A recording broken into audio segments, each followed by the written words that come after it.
Dobar dan, lijepi pozdrav svima. Moje pitanje upućeno je gospođi županici.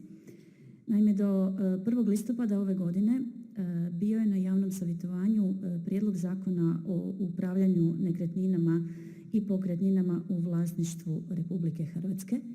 Temeljem navedenog prijedloga zakona planinarski domovi smješteni na državnim zemljištima dali bi se na upravljanje javnim ustanovama i županijama.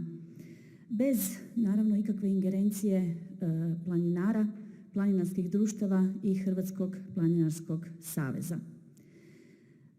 Iako su planinarska društva, planinari i Hrvatski planinarski savez itekako jako puno svog vremena, truda i novčanih sredstava u ne baš tako povoljnim uvjetima i okolnostima ulagali i održavali navedene domove, prijedlogom navedenog zakona isti se izostavljaju iz cijele priče.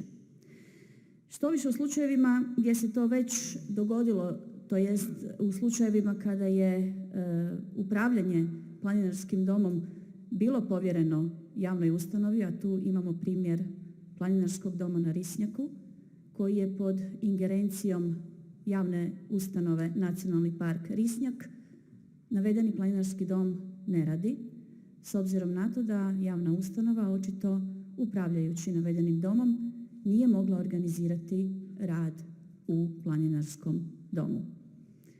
U Republici Hrvatskoj ima registrirano oko 40.000 planinara. To su oni koji imaju planinarske iskaznice, koji su članovi planinarskih društava i udruga, a da ne spominjem sve one zaljubljenike u prirodu i sve one koji redovito, prije svega iz potrebe, iz zdravlja, iz ljubavi prema planini, svakodnevno odlaze i borave u njoj. Povjeravanjem županijama, upravljanjem i donošenjem odluka tko će i na koji način upravljati, potrebno je provesti određene javne pozive i natječaje.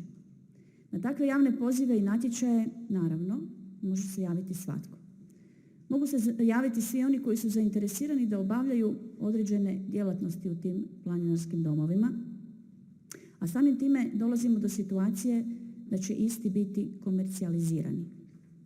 Planinarska društva, znamo i sami kako stoje udruge sa financijskim sredstvima i kako one uopće mogu i na koji način participirati u navedenim natječajima, mislim da su tu itekako u nepovoljnom položaju.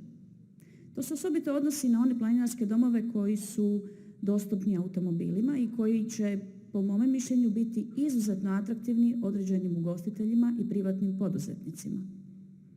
Planinarski domovi nisu samo namijenjeni planinarima, oni su i svojevrsna zaštita na njihovom putu, a osobito se postavlja pitanje i smatram da je vrlo problematično održavanje domova u onom trenutku kada se zbog vrlo loših vremenskih uvjeta i neprilika koje su opće poznate na takvim visinama dešavaju različita oštećenja na planinarskim domovima.